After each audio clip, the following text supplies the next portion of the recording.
শাকিব খান যখন কাঁদে আমি হলে বসে কাঁদি, চোখ যখন লাল হয়ে যায় তখন আমার চোখ লাল হয়। মোট কথা শাকিব খানের মৃত্যু আমি উর্মি বিশ্বাস মেনে নিতে পারি না। শাকিব খানের বরবাদ সিনেমা দেখে আমি অজ্ঞান হয়ে গেছি। আমার ফ্যামিলি কয়েকজন টেনে আমরা 10 জন গেছিলাম সাভার সেনা অডিটোরিয়াম হলে। সেটাতে ভরপুর ভিড় ছিল।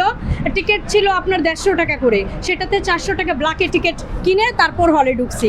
আমরা 5 জন ঢুকছি, পরের 5 জন পরের শো দেখছি। 2টার সময় পরপর দেখছি, পরপর তাদের সাথে দেখছি। কারণ একজন সবাই বলে তোকে ছাড়া দেখবো না, চল তুই ভিতরে চল, এই জন্য যাই। আর শাকিব খানকে দেখতে ভালো লাগে, হলের ভিতর দেখতে অন্যরকম একটা ফিল পাই, এই জন্য দেখি। বাস্তবে দেখেও ফিল পাই সব কিছুই।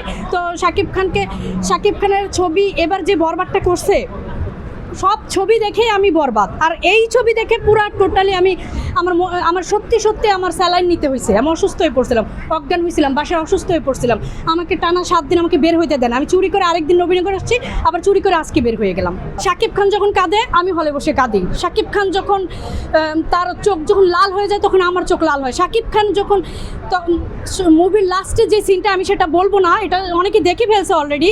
লাস্টে যে সিনটা হয়, লাস্টে যে শাকিব খানের যে করুণ একটা পরিণতি হয়, ঠিক আছে, সেটা দেখে মোট কথা শাকিব খানের মৃত্যু আমি উর্মি বিশ্বাস মেনে নিতে পারি না।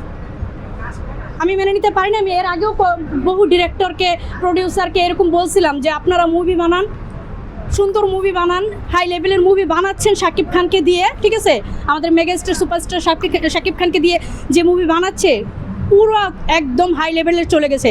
আমি বহু আগে একটা কথা বলেছিলাম যে এটা এখন পুরো দুনিয়া বলতেছে। এইটা আপনারা একটু ঘেটে দেখবেন যে উর্মি বিশ্বাস ফার্স্টে বলেছিল যে শাকিব খানের কাছে শাহরুখ খান, সালমান খান ফেল। এটা ফার্স্টে এই লাইনটা আমি বলেছিলাম, পুরো এই বাংলাদেশের মধ্যেই এটা আমি বলেছিলাম। এখন সারা দুনিয়ার মানুষ বলে, কারণ শাকিব খান তুফানে যে অভিনয় করছে, বরবাদে যে অভিনয়টা করছে, এটা আমার মনে হয় না শাহরুখ খানও এসে করতে পারবে না। শাহরুখ খানের ওই জায়গাটা শাকিব খানকে দেওয়া হোক, মানে শাহরুখ খান, সালমান খান বলবে ভাই আমরা বসে যাই, তুমি থাকো।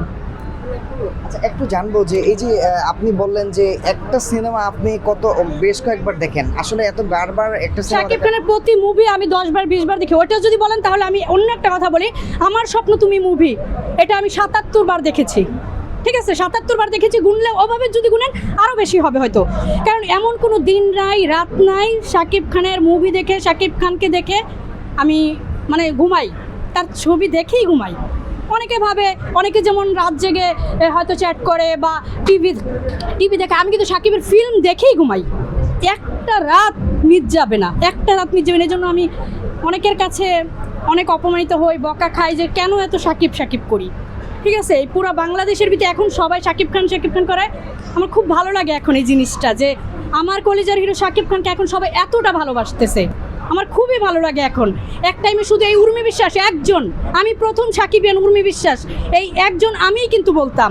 তখন সবাই আমাকে পাগলি বলতো, নানান কিছু বলে বেড়াতো, কিন্তু শাকিব খানের নামটা না মানে আমার রক্তে মিশে আছে, ঠিক আছে। আমি কি বলবো, একটু দেখি, এটা আরও আগে করা। শাকিব খানের নামটা আমার রক্তে মিশে আছে, থাকবে।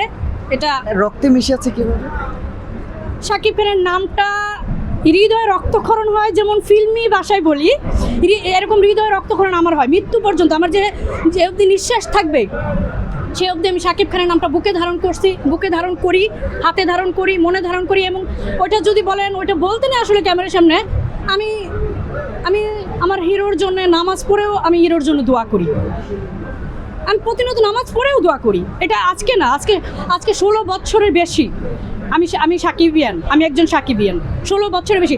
আমি যখন সাকিবিয়ান ছিলাম আমি তখন দেখছি আপনার চারিদিকে তখন কেউ মান্নার ভক্ত, কেউ রিয়াজের ভক্ত, কেউ অনেকজন ভক্ত, কিন্তু তখন সবাই শুধু বলতো শাকিব খানের ভক্ত তো তুই, আর কেউ না। এখন পুরো বিশ্বে, আমি বহু আগে একটা কথা বলছিলাম যে বরবাদ আসতেছে, পুরো বিশ্বে তোলপাড় করে দিবে, তছনছ করে দিবে, সেটা অলরেডি করে দেখিয়েছে ভাই, একদম করে দেখিয়েছে।